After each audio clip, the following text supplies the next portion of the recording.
ये बुक जो डिस्पेंज़ा द्वारा लिखी गई है और जो डिस्पेंज़ा ने ऐसे बहुत सारी बुक्स लिखी हैं, कई सारे लिखे हैं मतलब जो कि बहुत फ़ेमस है उनमें से 4-5 यू आर प्लेसिबो, ब्रेन के ऊपर उन्होंने के ऊपर बहुत सारी बुक्स लिखी हैं, जहाँ पे हम ब्रेन पे काम कर सकते हैं और अपने जीवन को नया बना सकते हैं, अपने अंदर की क्षमताओं को जान सकते हैं और उसको बहुत सारी तरह से हम बढ़ा सकते हैं। तो जो डिस्पेंज़ा ऐसे राइटर हैं जिन्होंने इस बात पे काम किया है कि हम कैसे इम्पॉसिबल को पॉसिबल बनाएँ। और यही जो बुक है बिकमिंग सुपरनैचुरल ये हमें ये सिखाएगी और ये सिखाएगी पुस्तक सिर्फ़ सुनने के लिए नहीं है, बहुत ही प्रैक्टिकल बुक है मास्टर्स। जैसे-जैसे आप इसको जानते जाएँगे, अपने ऊपर काम करते जाएँगे, तो जब ये बुक समाप्त होगी आप देखेंगे कि आप बिल्कुल नए हैं। एक ऐसे इंसान जो हर अपने आप को जैसा बनाना चाहते हैं, अपने जीवन को कैसा जैसा बनाना चाहते हैं, वैसा आप बना पाएँगे। तो मास्टर्स चलते हैं इस पुस्तक के स्वाध्याय की तरफ। तो बिकमिंग से सुपरनैचुरल का पहले हम थोड़ा-सा इंट्रोडक्शन जानते हैं इसका कि क्या है? इसमें राइटर क्या कहना चाह रहे हैं हमसे? तो सबसे पहले क्या आप तैयार हैं? क्या आप सुपरनैचुरल बनने के लिए तैयार हैं? है ना? क्या है आपकी जो एक नेचुरल ह्यूमन बीइंग कहते हैं ना कि हम तो एक साधारण मनुष्य हैं, हमने सिर्फ़ मनुष्य जीवन लिया है, नहीं, आप उससे भी कहीं ज़्यादा हैं पावरफुल, जो हम नहीं जानते हैं। जैसे-जैसे पुस्तक जान हमें बताएगी, हम जान पाएँगे कि कितनी सारी बातें हैं जो हम जानते ही नहीं थे, जो हम कर सकते हैं। तो जो डिस्पेंज़ा कह रहे हैं कि उन्हें भी नहीं पता था, एक समय उन्हें भी नहीं पता था कि ये कैसे वो अपनी बात को रखें, है ना? हमेशा जब वो बुक लिखना शुरू करते थे, तो अपनी रेपुटेशन का उनको रिस्क लगता था कि कहीं अपने उन्होंने बुक लिखी और उसके बाद डॉक्टर जो डिस्पेंज़ा को लगता था कि कहीं उनकी रेपुटेशन में कोई कमी तो ना आ जाए, लोग उनके बारे में कुछ नेगेटिव तो ना सोचना शुरू कर दें या फिर उनको कई नेगेटिव बातों का भी ध्यान आता था। वो सोचते थे कि कई ऐसी साइंटिफिक कम्युनिटी हैं जो क्योंकि वो ब्रेन के ऊपर ज़्यादा बातें लिखते हैं, साइंटिफिकली लिखते हैं, लेकिन साइंटिफिक जो कम्युनिटी है, वो जो इस बात को अभी भी नहीं स्वीकार भाव में थी कि उनके अंदर या मनुष्य के अंदर बहुत सारी ऐसी पावर है जो कि उसको सुपरनैचुरल बनाती है। यानी कि हम कहते हैं ना मानव जन्म लिया है तो ये इससे अच्छा कुछ नहीं हो सकता, हम लोग बहुत भाग्यशाली हैं। तो वो भाग्यशाली का मतलब क्या है? यहाँ पर सुपरनैचुरल हम बन सकते हैं, जैसे कि हमने हनुमान जी ऐसे मैं आपको बस कोटेशन बताएँ जैसे कि हम बहुत सारे ऐसे अपने ही वातावरण में हम देखते हैं ना, चाहे वो जीसस क्राइस्ट हों या हनुमान जी हों या फिर और बहुत से हैं जो ऐसे उँगली पर कृष्ण जी ने पर्वत उठा दिया था, इतना बड़ा हनुमान जी एक पर्वत को ही उखाड़ कर के ले आए थे या बहुत सारी चीज़ें जो हम सिर्फ़ अपने ब्रेन वर्क से कर पाते हैं। तो ऐसा हमें कैसे हम सुपरनैचुरल बन सकते हैं, है ना? तो वो पहले उनको ये सारी चीज़ें उनके अंदर से आती थी, पर वो बुक में लिखना नहीं चाहते थे। अपने जब वो राइटिंग करते थे, तो उनको लगता कहीं साइंटिफिक कम्युनिटी उनको ये ना घोषित कर दे कि ये तो अविज्ञान है। धीरे-धीरे उन्होंने अपने जो शुरुआती करियर था उन्होंने वो बहुत ज़्यादा इस भाव से उन्होंने अभाव रखा अपनी राइटिंग में। उन्होंने पूरा जो लिखना चाहते थे वो नहीं लिखा। लेकिन एक दिन क्या हुआ कि वो लंदन में थे और वहाँ पर एक लंदन में एक स्त्री थी जो कि माइक्रोफ़ोन पर एक लिए हुई थी और एक स्टोरी बता रही थी और वो स्टोरी अपने बारे में बता रही थी कि कैसे वो एक बीमारी से उभर कर आई है, कैसे उसने उस बीमारी से पर विजय पाई। और ये उसने बताया कि ये सारी चीज़ें वो कर पाई अपनी बीमारी से वो उभर पाई जो कि जो डिस्पेंज़ा की बुक थी उसके ऊपर उसने जो भी लिखा था उसके ऊपर काम किया और इस कारण से वो उस पर अपने आप को हील कर पाई।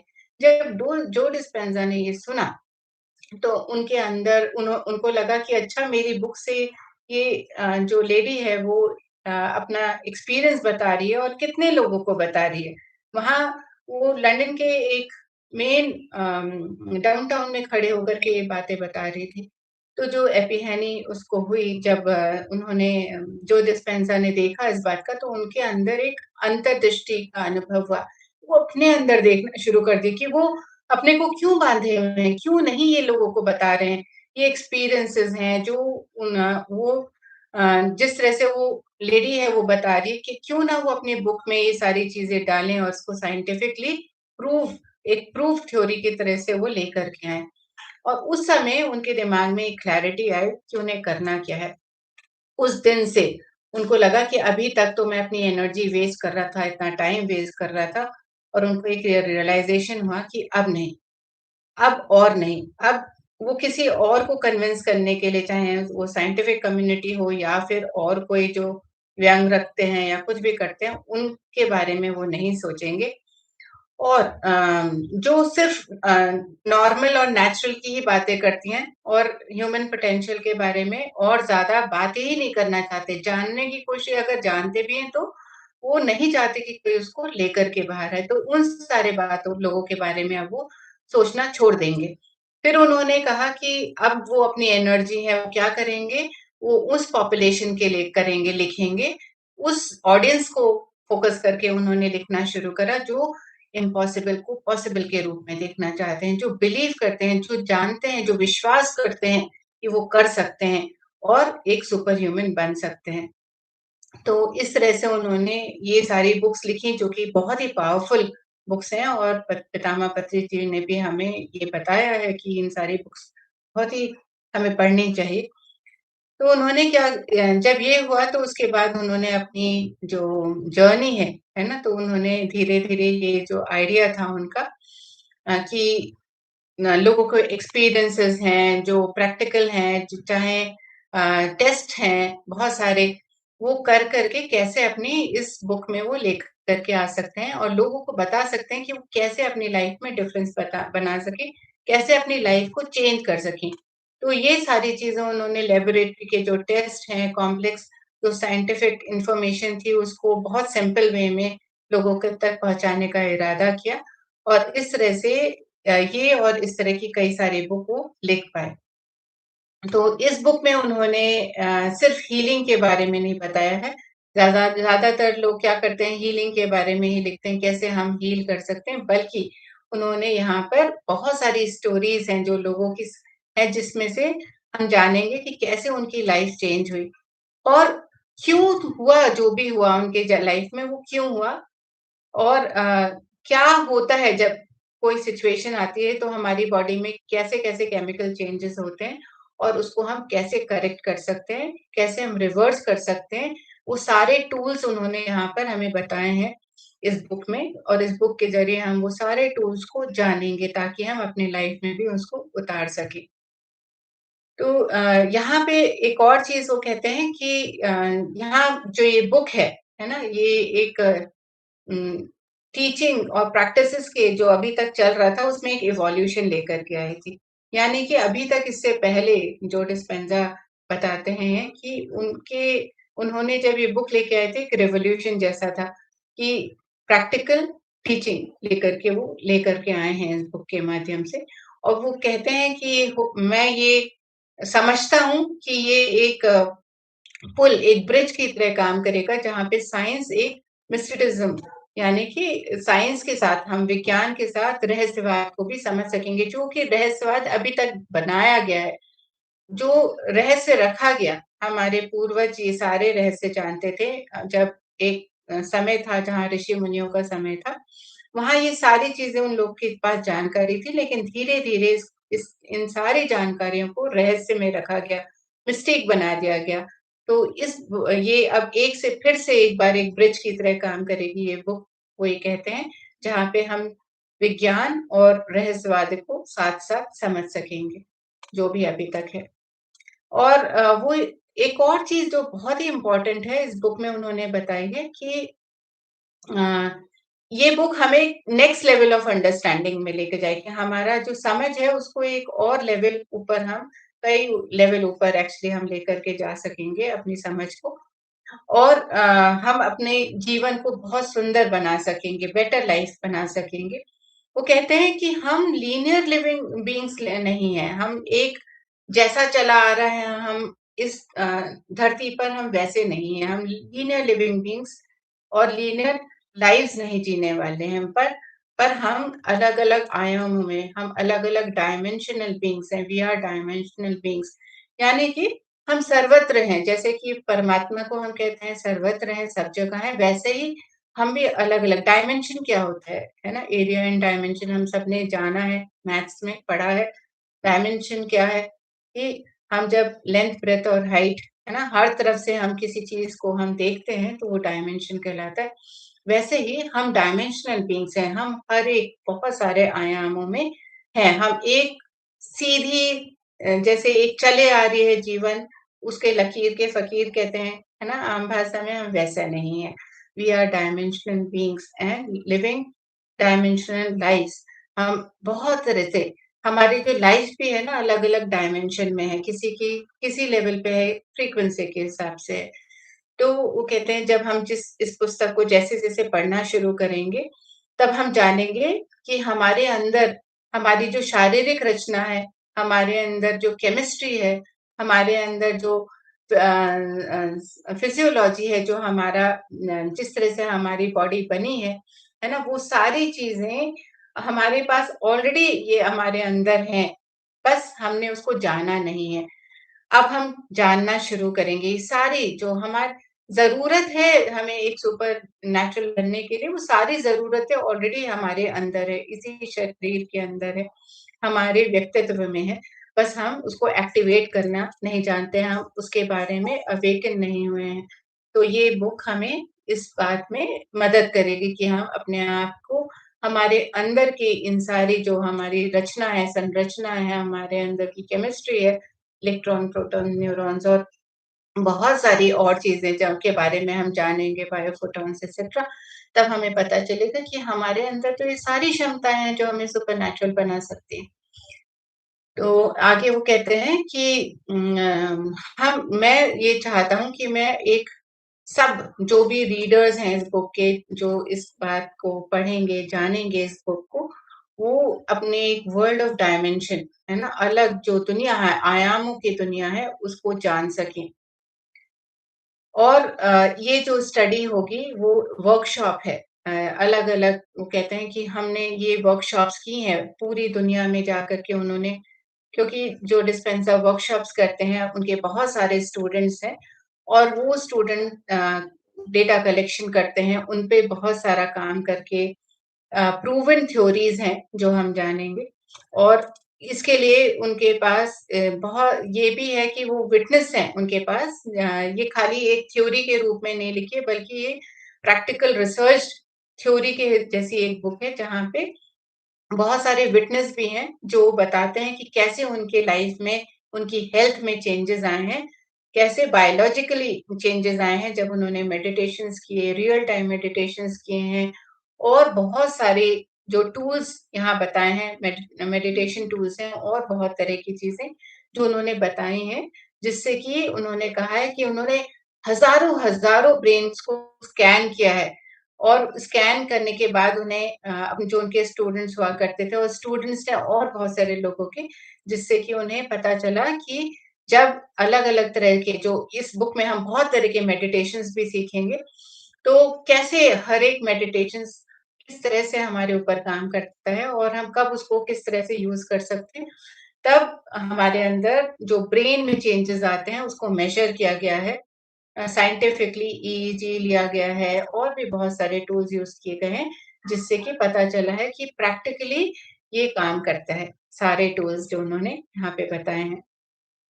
और इस तरह से वो ये भी बताते हैं कि ये जो चेंजेज़ हैं, है ना? ये हम अब कैसे देखे जा रहे हैं, दुनिया कैसे इसको देखती है और जो हम यहाँ पे मिस्टेक बोलते हैं ना कि हाँ, बहुत ज़्यादा ये तो हम रहस्यवादी हैं, तो वो कहते हैं नहीं ये रहस्यवादी नहीं है, I want to mystify it यानी कि मैं सबको अब रहस्य से बाहर निकालना चाहता हूँ और सबको चाहता हूँ कि वो इंटर डायमेंशनल एक्सपीरियंस भी करें। यानी कि हम एक ही साथ कई आयामों में भी हैं, है ना? ये भी एक्सपीरियंस हम करें और कैसे करेंगे? साइंस, बायोलॉजी और केमिस्ट्री ऑफ ऑर्गन्स जो हमारे ही ऑर्गन्स में है, साइंस हमारे अंदर विज्ञान है, बायोलॉजी है और केमिस्ट्री के जो हमारे ही अंदर सिस्टम है, हमारे ऑर्गन्स हैं, सिस्टम है, हमारे न्यूरोट्रांसमीटर्स हैं, उसके साथ हम जानेंगे कि कैसे ये संभव हो सकता है। और एक और चीज़ उन्होंने यहाँ पे बताएँगे जो हम आगे बुक में भी जानेंगे कि एक हमारा जो इंटेंशन है, हम हमारी जो विचारधारा है ना? जो हमारा तो वो हमारा कोहेरेंट ब्रेन जब होता है, हमारा एक क्लियर इंटेंशन है, यानी हम जब ग्रुप मेडिटेशन करते हैं, क्लियर इंटेंशन के साथ कि अच्छा हम आज करेंगे विश्व शांति के लिए हम ध्यान करेंगे, तो सबका एक ही इंटेंशन है कि हम विश्व शांति के लिए ध्यान करेंगे, है ना? ऐसे ही जब हमारा एक क्लियर इंटेंशन होता है, हमारे अंदर एक अ, हम किसी चीज़ के लिए हम कर रहे हैं अपने अंदर तो हमारा ब्रेन कोहेरेंट हो जाता है, यानी कि सिर्फ़ उस बात को सोचता है। जैसे कि आप ये सोच लो कि हाँ अम, मुझे किसी को ध्यान सिखाना है। आप उस व्यक्ति के बारे में सोचो, आपका इंटेंशन सिर्फ़ वो है कि मुझे इस व्यक्ति को ध्यान सिखाना है। आपका ब्रेन हर वक़्त उसके बारे में काम कर रहा है, चाहे आपका वो जीवन साथी हो या जो भी आपके घर परिवार का है या कोई आपका फ्रेंड सर्किल है या सोसाइटी में। आप उस व्यक्ति के बारे में सोचो और आपका ब्रेन उसी में ही लगा हुआ है। कोहेरेंट मतलब कि हम सिर्फ़ एक चीज़ के बारे में हमारी पूरा हम अपनी एनर्जी हम सिर्फ़ उसी पे लगा रहे हैं, फ़ोकस्ड हो रहे हैं। और जब हम ऐसा करते हैं तो हमारे इमोशंस एलिवेट हो जाते हैं, बढ़ जाते हैं और हमारा हार्ट कोहेरेंट हो जाता है यानी कि समभाव में आ जाता है कि बस यही है, यही चीज़ मुझे चाहिए है। और धीरे-धीरे हमारे अंदर बायोलॉजिकल चेंज होने लगते हैं और हम पास्ट है ना हमारी जो बायोलॉजिकली हम जो पास्ट में जी रहे थे, हम उसको फ्यूचर में परिवर्तन करते हैं कि हाँ, ये मैंने पा लिया, ये ऐसा हो गया। तो जब हमारा माइंड और बॉडी और हमारे थॉट्स और फीलिंग्स जब हमारी भावनाएँ हैं, हमारे विचार हैं, हमारा मन और हमारी बॉडी, है ना? जब हम एकत्व में आ जाते हैं पूरी तरह से, तो हम रियलिटी को क्रिएट कर पाते हैं। इसको हम और अधिक जानेंगे आगे के चैप्टर्स में मास्टर्स, लेकिन अभी के लिए ये सिर्फ़ एक इंट्रोडक्शन था कि हम क्या-क्या इस बुक में जानेंगे। कैसे हम अपनी भावनाओं को और हमारे जो विचार हैं, उनको कैसे बदल सकते हैं, कैसे हम अपने अंदर के जो चेंजेज़ हैं, हमारे अंदर के जो बदलाव हैं, उनको हम कैसे हम बाहर की तरफ देख सकते हैं कि हाँ, ये परिवर्तन हमारे अंदर आ रहे हैं और हम उनको किस तरह से हम अपना एक हमारी इच्छा शक्ति के हिसाब से हम उसको बार-बार जब हम एक बार सीख जाएँ, तो हम उसको बार-बार जब हमें पता चल जाता है एक टेक्नीक, तो हम कैसे उसको बार-बार कर सकेंगे। तो ऐसे बहुत सारे यहाँ पर बातें हम सीखेंगे। तो आज के हम फर्स्ट चैप्टर पे चलते हैं। यहाँ पे और भी सभी चैप्टर के हिसाब से है, लेकिन हम चैप्टर 1 पे चलते हैं।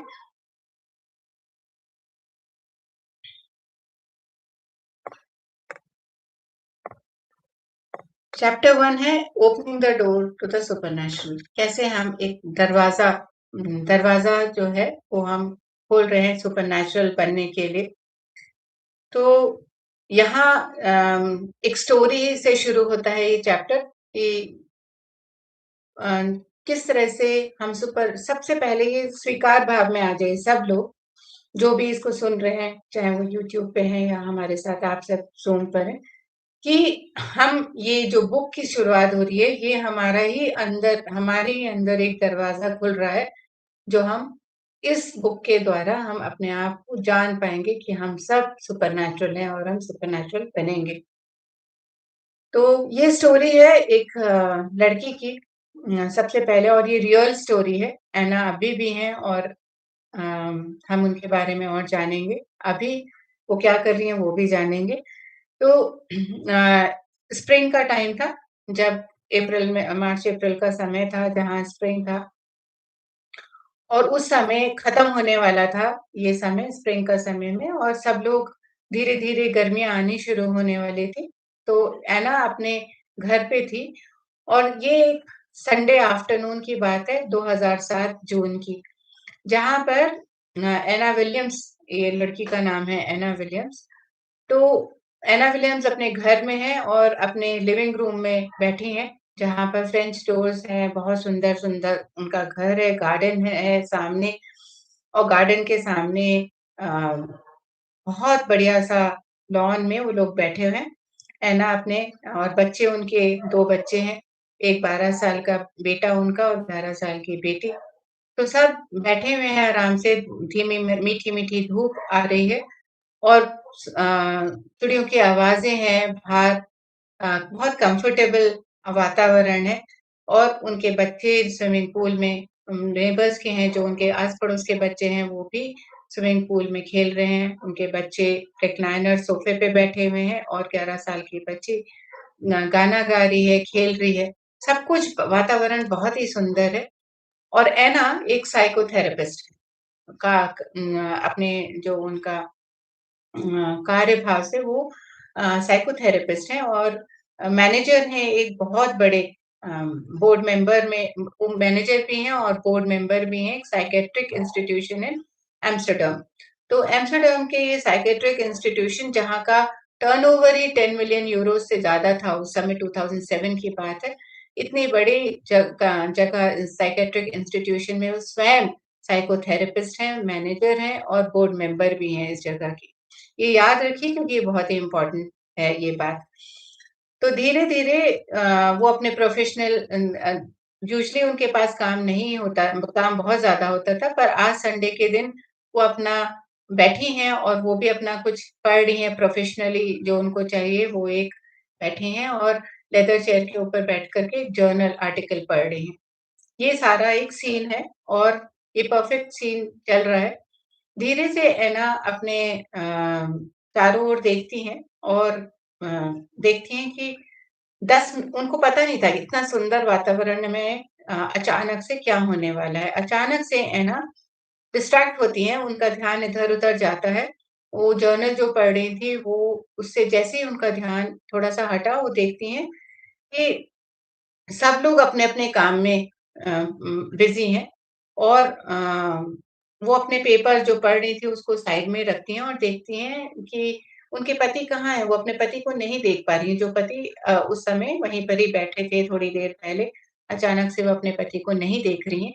वो कोशिश करती हैं उनको ढूँढने के लिए और सोचती हैं कहाँ चले गए? फिर उनको पता चलता है कि उनको लगता है कि वो शायद शावर ले रहे होंगे, सुबह का समय है, शायद शावर ले रहे होंगे। तो फिर उनको लगता है कि उन्होंने तो कुछ कहा भी नहीं मुझसे, शावर लेने जाने से भी कुछ नहीं कहा और गायब हो गए हैं, दिख ही नहीं रहे हैं।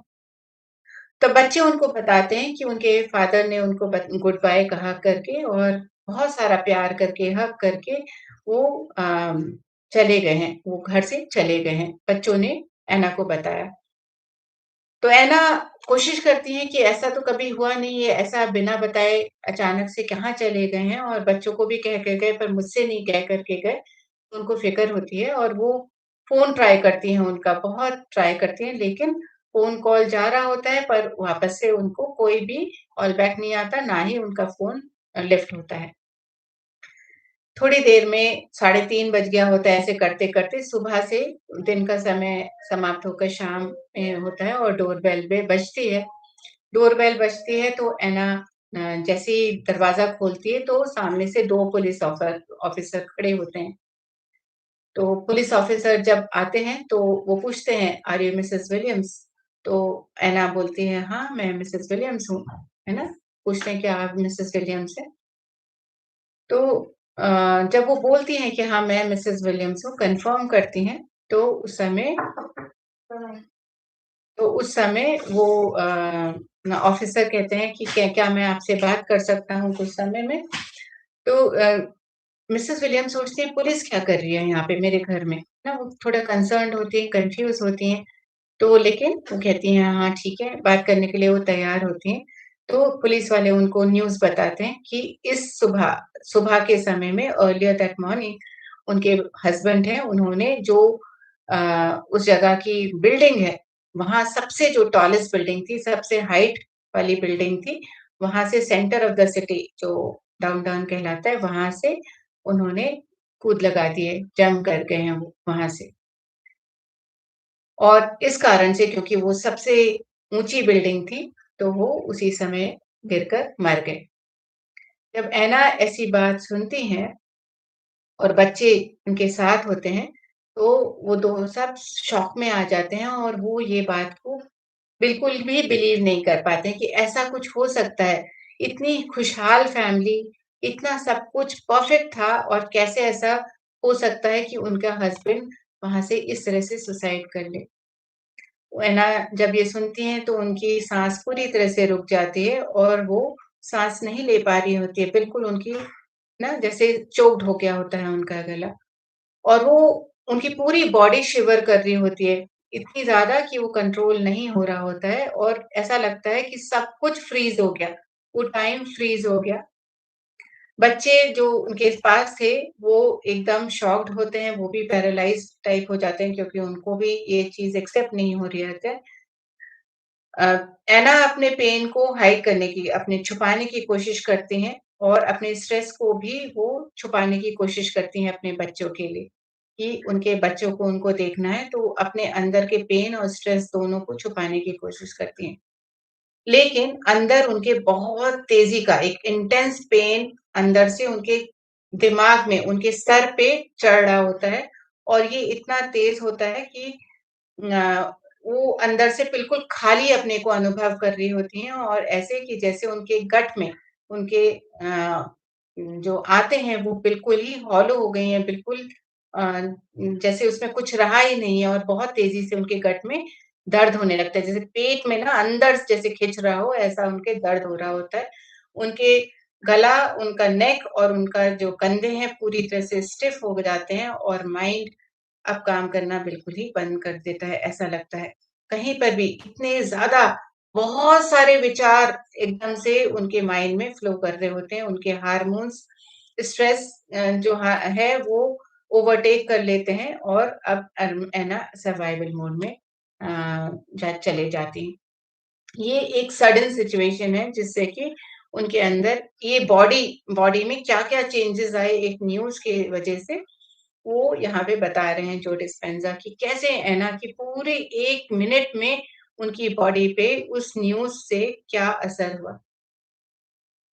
अब जब ये हुआ तो जो ये स्ट्रेस हार्मोन्स थे उसने टेक ओवर कर ली उनकी बॉडी, है ना?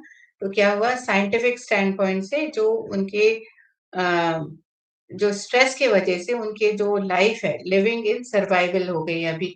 तो अब वो सर्वाइवल मोड में चले गई थी ना, अभी स्ट्रेस के कारण से क्या था जो एक बॉडी अपने आप से मूव करती है, वो सर्वाइवल मोड में चले गई थी। और उसके वजह से वो जो स्ट्रेस सर्कमस्टेंसेस जो भी उनकी जो अभी बने उनके, है ना? वो कहीं न कहीं उनको थ्रेट कर रहे थे, उनको डराने लग गए थे इंसान पे। और कैसे ये अपना अभी कंट्रोल करें, कैसे क्या करें? और जो उनका प्रीनेटल मेटल नर्वस सिस्टम जो सिम्पैथेटिक नर्वस सिस्टम ऑन हो गया था उनके अंदर, यानी कि सिम्पैथेटिक जो प्रिमिटिव नर्वस सिस्टम जो कि हमारा नॉर्मल नर्वस सिस्टम होता है, हमारे नर्व्स जो होते हैं, हमारी नाड़ियाँ हैं, है ना? वो जो नॉर्मल तरह से काम कर रही थी वो अब हमारे वो उसके ऐना के अंदर सिम्पैथेटिक नर्वस सिस्टम ऑन हो गया था। इस कारण से जो बॉडी मूवमेंट था, उसको बहुत ज़्यादा एनर्जी की ज़रूरत थी। बहुत ज़्यादा स्ट्रेस क्योंकि हो गया था उसकी वज़ह से अब एनर्जी उनको बहुत ज़्यादा चाहिए थी क्योंकि एनर्जी थी ही नहीं बॉडी में, पूरी बॉडी कोलैप्स हो रही थी जैसे। साइकोलॉजिकली ये जो बॉडी है वो ऑटोमैटिकली एक resource tapping into the resource it will need to deal with the current danger. अब उसको कैसा चाहिए था क्योंकि सर्वाइवल मोड था, तो जो अब उनको क्या लग रहा था पति चले गया है, अब क्या होगा? मेरा पति अब नहीं है, अब क्या होगा मेरा और मेरे बच्चों का? तो ये एक डेंजर उनके मन में चल रहा था और ये थॉट की वजह से ये साइकोलॉजिकली जो असर हुआ उनकी बॉडी पे, वो ऐसा हुआ कि उनकी बॉडी बिल्कुल ही सिम्पैथेटिक नर्वस मोड को ऑन कर दी थी। इस कारण से उनके जो आँखें हैं, जो प्यूपिल्स होती हैं, जो हमारी पुतली है, हमारी आँखों की, वहाँ पे क्या होता है जब ऐसा होता है तो ऐना की आँखों में भी डायलेशन शुरू हो गया, यानी कि पानी आने लग गया ताकि वो बेहतर देख सकें। अभी उनकी आँखों में बिल्कुल कोहरा जैसे छा गया था, ऐसे हो गया था। इस कारण से जब बॉडी की सिम्पैथेटिक नर्वस सिस्टम ऑन हो गया, उस कारण से उनकी आँखों से पानी आने लग गया। हार्ट रेट और रेस्पिरेटरी रेट बढ़ गया उनका यानी कि साँस लेने की रेट और उनका हार्ट रेट, उनकी पल्स रेट बढ़ गई। किस लिए बढ़ गई? ताकि वो भाग सकें और फाइट कर सकें, जो भी सिचुएशन है उससे वो लड़ सकें, छुपा सकें वो जो छुपाना चाह रही हैं और इस कारण से उनकी बॉडी में बहुत सारा ग्लूकोज़ रिलीज़ हुआ। और ये ग्लूकोज़ जब रिलीज़ हुआ, उनकी ब्लड स्ट्रीम को क्यों रिलीज़ होता है ये ग्लूकोज़ हमारे? यानी कि आँखों से पानी इसलिए आया ताकि जो धुंध छा गई है अचानक से, वो हम क्लियरली देख सकें, है ना? इसलिए और हार्ट रेट और रेस्पिरेटरी इसलिए बढ़ गया क्योंकि एनर्जी चाहिए और अब वो रन कर सकें, भाग सकें या फिर फाइट कर सकें। अगर जैसे किसी का भी होता है जब ये सिचुएशन आती है तो या तो उसको भागना है या फाइट करना है उस सिचुएशन से या छुपाना है अपने अंदर की फीलिंग। उन सब के लिए एनर्जी चाहिए जिसके कारण ग्लूकोज़ रिलीज़ हुआ और ये ग्लूकोज़ ब्लड स्ट्रीम में पहुँच करके वो एनर्जी को अवेलेबल करा पाता है हमारे सेल्स के अंदर। और ब्लड फ्लो शंट करता है, यहाँ पे मतलब जहाँ पे भी चाहिए वहाँ ज़्यादा पहुँचता है। अचानक से ब्लड प्रेशर इस कारण से हाई होता है क्योंकि ब्लड फ्लो उस जगह में भाग रहा होता है जहाँ अगर हमारे दिमाग बिल्कुल बंद हो गया है, वहाँ पे फाइट करना है, तो ब्लड फ्लो एक्सट्रीमली वहाँ पे जाएगा, शंट करने लगता है इधर से उधर, नॉर्मल फ्लो नहीं रहता है।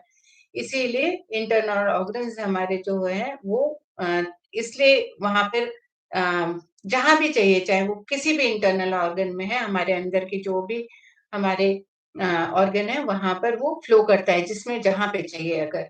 तो अगर हम देखेंगे आपको पता भी नहीं होता है, कई बार फाइट मोड में होता है और हाथ अपने आप उठ जाता है और बहुत तेज़ी से लड़ने की लड़ मतलब धक्का देना है या मारना है किसी को, वो अपने आप से हो जाता है क्योंकि हमारी बॉडी के ऑर्गन में उस समय हम फाइट मोड में होते हैं या रन मोड में होते हैं या हाइड मोड में होते हैं, तब वो ऐसे काम करता है।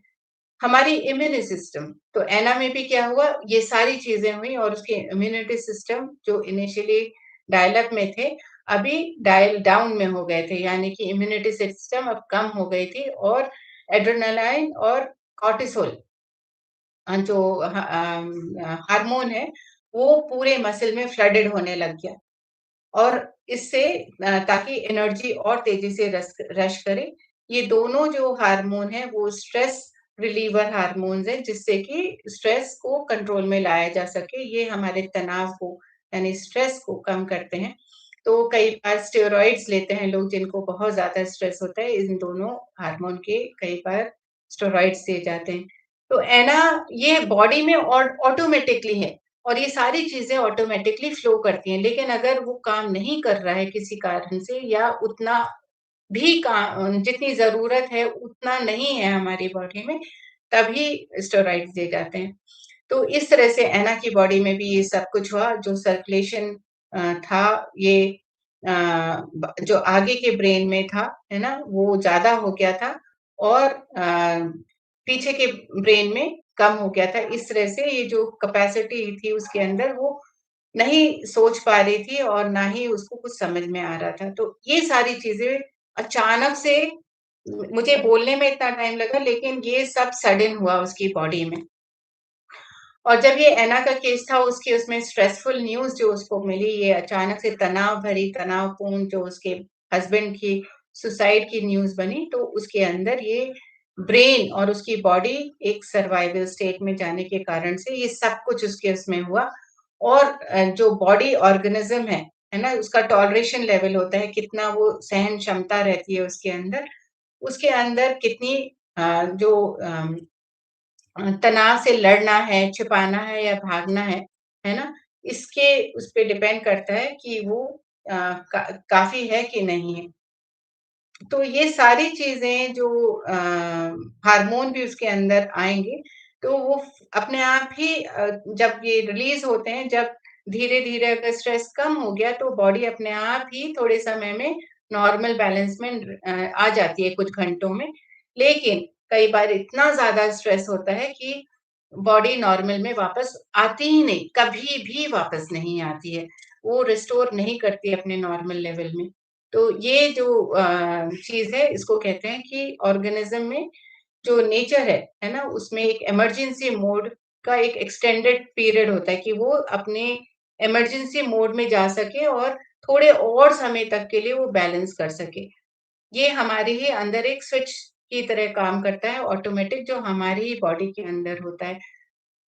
पर कई बार होता है कि ये जो स्ट्रेस कई बार इतना ज़्यादा, तभी लोगों से कहा जाता है ना कि आप कुछ भी कर लो लेकिन स्ट्रेस वाली चीज़ें मत करो। जहाँ पे भी आपको, अगर आपको जॉब में स्ट्रेस हो रहा है या किसी भी चीज़ से, आप लोग जिनके साथ हो, उनके से आपको स्ट्रेस मिल रहा है, तो अवॉइड करो। वो सारी चीज़ों को नहीं करना चाहिए हमें, परस्यू नहीं करना चाहिए हमें, उनके साथ नहीं रहना चाहिए, क्योंकि एक समय के बाद हमारी बॉडी नहीं ले पाती है और वो हमेशा के लिए उस स्ट्रेस मोड में रह जाती है, रिकवर नहीं कर पाती है।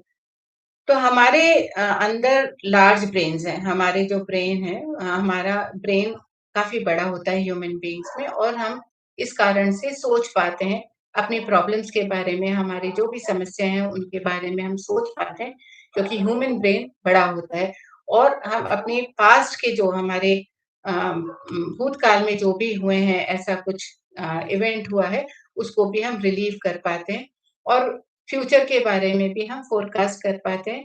वर्स्ट केस सिनेरियो, जो बड़ा से बुरा हम सोच पाते हैं, है ना? उसको भी हम टॉलरेट कर पाते हैं, कि हम कई बार डर के कारण इतना स्ट्रेस हो जाता है कि हम भविष्य के बारे में सोचते हैं, अच्छा हमारा बच्चा जाएगा या हम जाएँगे, ऐसा तो नहीं, कोई न्यूज़ अगर आ गई मीडिया में या कुछ है, और आप कहीं ट्रैवल करने वाले हो, तो पहले से ही इतना स्ट्रेस होने लगता है, अब क्या होगा?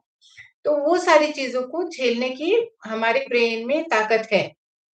ऐसे हमारे अंदर ऐसे केमिकल्स हैं जो कि हमारे थॉट को ही वो सुलझा सकते हैं या ले सकते हैं। हमारे ब्रेन और बॉडीज़ दोनों नॉर्मल अ, फिज़ियोलॉजी हमारे अंदर है, और हम इन सारी चीज़ों से फ़ैमिलियर हैं कि हम ये कर सकते हैं। लेकिन ऐना, है ना? ऐना का कैसे हुआ कि अ वो जब ये चीज़ एक दिन हुई थी, उस दिन हुई जिस दिन ये संडे था और जिस दिन ये उनके हस्बैंड की अ, सुसाइडल डेथ हुई।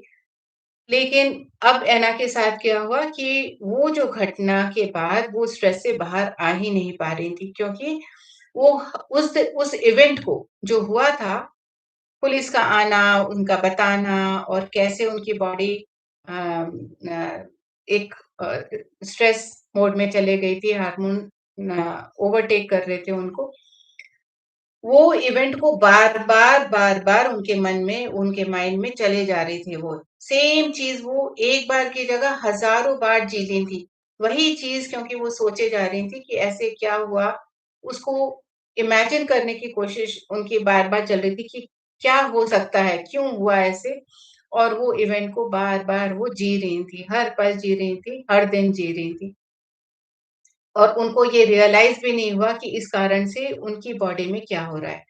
अब जैसे कि हमने जाना, जबकि वो खुद ही एक साइकियाट्रिस्ट थी और एक बोर्ड मेंबर थी, मैनेजर थी एक साइकियाट्रिस्ट ऑर्गनाइज़ेशन की, और उस लेवल पे आने के बाद भी ऐना का ये हाल था।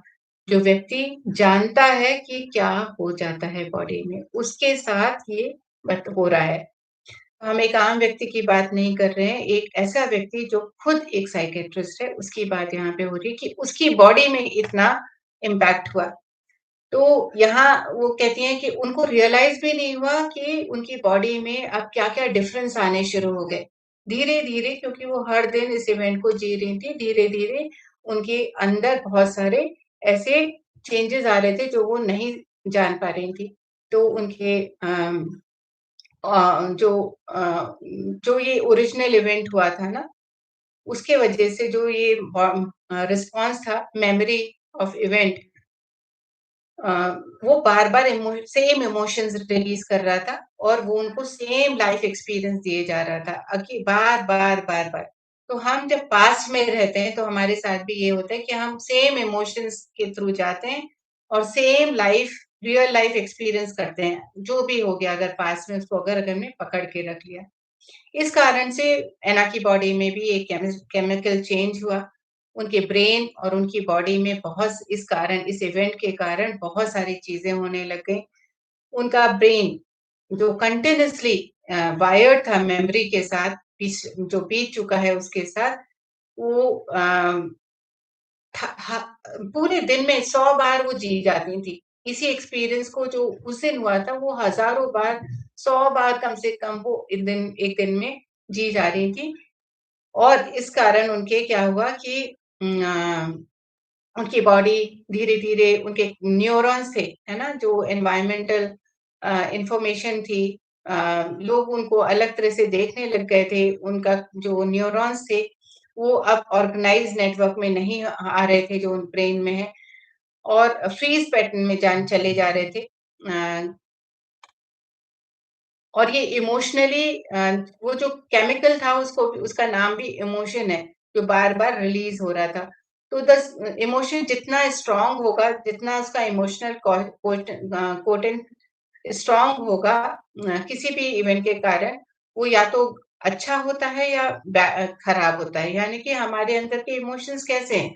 अगर हमारे अंदर स्ट्रेस इमोशंस आ रहे हैं, तो वो हमारे लिए खराब है। अगर आप हैप्पी हैं, बहुत खुश हैं, तो हमारे लिए वो अच्छे भी होते हैं। तो हमारे अंदर वो एक स्ट्रॉन्ग चेंज आता है केमिकली, ऐसा जो डिस्पेंज़ा बता रहे हैं। दूसरी चीज़ है मेमोरी हमारे अंदर कि हम कितना उसको पकड़े हुए हैं। तो अलग-अलग कॉम्बिनेशन के लोग होते हैं हमारे अंदर।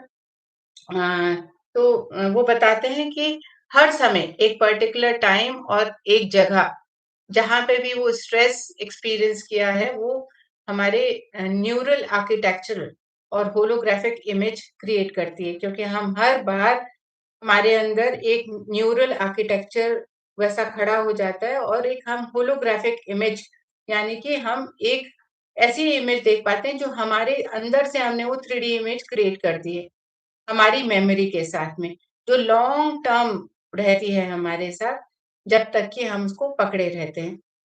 तो ये एक ट्रॉमेटिक इवेंट था, और ऐना जो कि अभी पूरी तरह से नेगेटिव इमोशन के रश में थी। बहुत बहुत ही सैड थी, पेन था उसके अंदर, विक्टिम फील कर रही थी कि व्हाई मी, है ना? व्हाई आई, है ना?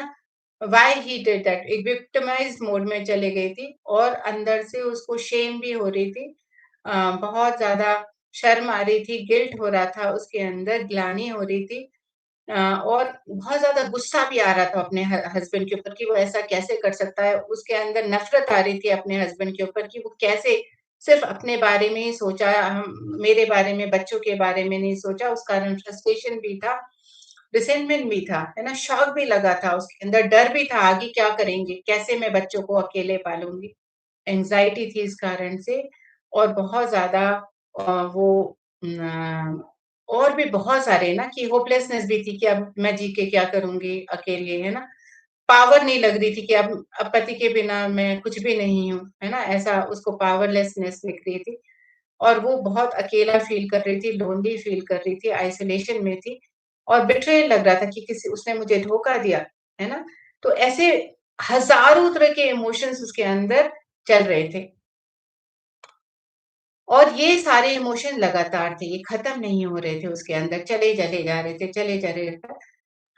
ऐना ने जैसे अपनी लाइफ़ को एनालाइज़ किया विथिन द, है ना, अपने पास्ट ह्यूमिशी, वो और सफ़र करते जा रही थी, क्योंकि वो अपनी लाइफ़ को एनालाइज़ कर रही थी कि मैंने तो ऐसा कुछ नहीं किया, मैंने मैंने क्या करा जिसकी वज़ह से मेरे पति ने, वो एनालिसिस चल रहा था, इसकी वज़ह से वो और भी इमोशंस में फँसे जा रही थी और ज़्यादा सफ़र कर रही थी। तो इस तरह से जब ये बार-बार चल रहा था, तो एज़ अ साइकोथेरेपिस्ट, क्योंकि वो खुद ही साइकोथेरेपिस्ट थी, लेकिन वो रैशनलाइज़ नहीं कर रही थी। उसकी जो इंटेलेक्चुअल कैपेबिलिटी थी, वो भी काम नहीं कर रही थी, और वो इन सफरिंग से बाहर नहीं आ पा रही थी। एक साइकोथेरेपिस्ट जो सब कुछ समझ पाने के लिए उसकी समझ काम नहीं कर रही थी, और वो इस सफरिंग से बाहर नहीं आ रही थी।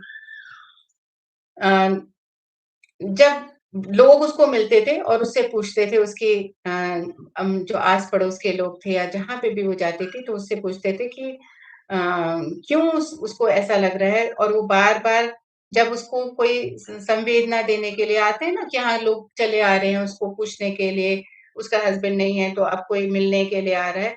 तो बार-बार वो जब वो स्टोरी रिपीट करती थी कि ऐसा हुआ, उस दिन तो हम ऐसे बैठे थे, ऐसे हो गया, अचानक से पुलिस वाले, तो वो हर बार जब वो स स स्टोरी बता रही थी, हर बार वो सफ़र कर रही थी, हर बार वो बात दोहराती थी और वो सफ़र करती थी। तो ये हमें एक और सीख देती है कि कभी भी किसी के जीवन में अगर कुछ है तो हमें उसको ऐसी जगह में नहीं खड़ा कर देना चाहिए जहाँ पे उसको रिपीट करना पड़े ये सारी चीज़ें। तो धीरे-धीरे क्या हुआ कि उसकी अ, वो सोच रही थी जो भी एक्ट करना था, जिस तरह से काम करना था वो कर रही थी और फ़ील कर पा रही थी अपनी पास्ट लाइफ़ को वैसे के वैसे और एनाज़ पर्सनैलिटी थी वो कंप्लीटली अब पास्ट में क्रिएट हो गई थी। उसकी जो पर्सनैलिटी एक स्टक हो गई थी और उससे आगे बढ़ नहीं रही थी। वो सिर्फ़ पास्ट में जी रही थी और उससे आगे बढ़ नहीं पा रही थी। तो धीरे-धीरे जब ऐना आगे बढ़ती है तो हम और जानेंगे कि क्या होता है। आज के लिए हम यहीं पर ही रुकेंगे और जानेंगे क्या हम स्टक हैं यहाँ पर। क्योंकि इसके बाद जो आप जानेंगे वो बहुत ही ज़्यादा इम्पोर्टेंट रहेगा हमें आगे के लिए जानने के लिए कि ये सोचिए कि इस मोड़ में कभी आप लोग गए या किसी को देखा है इस मोड़ में जाते हुए तो क्या होता है? और इस मोड़ से ऐना कैसे बाहर निकली वो हम अगले सेशन में जानेंगे। अभी टाइम हुआ है तो हम यहीं कंक्लूड करते हैं। थैंक यू सो मच मुझे सुनने के लिए और ये अवसर प्रदान करने के लिए।